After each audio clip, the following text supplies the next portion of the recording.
Why do social movements form and what do they achieve? Imagine a large crowd gathering in the streets, holding signs, chanting, and demanding change. What makes people come together like this? That's what social movements are all about. They happen when groups of people see something in society that they believe is unfair, unjust, or harmful. They feel a shared frustration or sense of deprivation and decide to act collectively. These feelings can come from many sources like inequality, discrimination, or political corruption. When enough people share these concerns, they form a movement to push for change.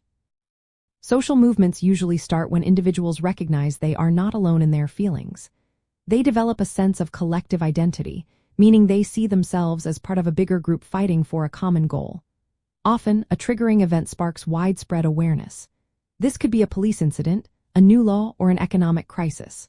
Once people become aware, they start organizing and mobilizing. They might hold protests, marches, or sit-ins to draw attention to their cause. From a sociological point of view, these movements challenge existing power structures.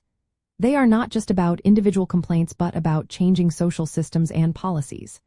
They often operate outside formal political institutions like political parties because they want to push for broader social change. Movements go through different stages. They begin with awareness, then organize, become more structured, and sometimes reach a point where they achieve their goals or fade away. What do these movements accomplish? First, they can bring about social change. Laws and policies can be altered to better reflect the demands of the movement. For example, civil rights movements helped end segregation and promote equal rights.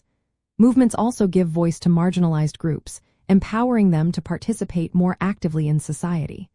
They raise public awareness, shaping how society talks about important issues like gender equality or environmental protection. Some movements resist change they see as harmful.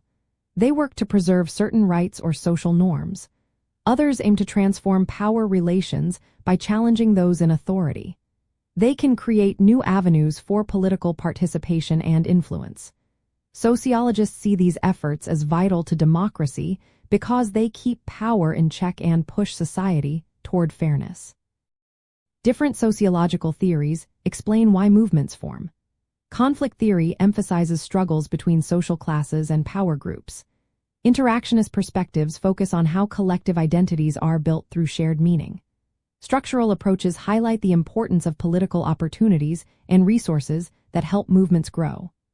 Overall, social movements are key players in shaping society because they contest existing power and push for social justice. In real life, social movements have led to major changes like women gaining voting rights, workers securing better conditions, and communities fighting for environmental protections. Their success depends on strong organization, leadership, public support, and the ability to keep going over time.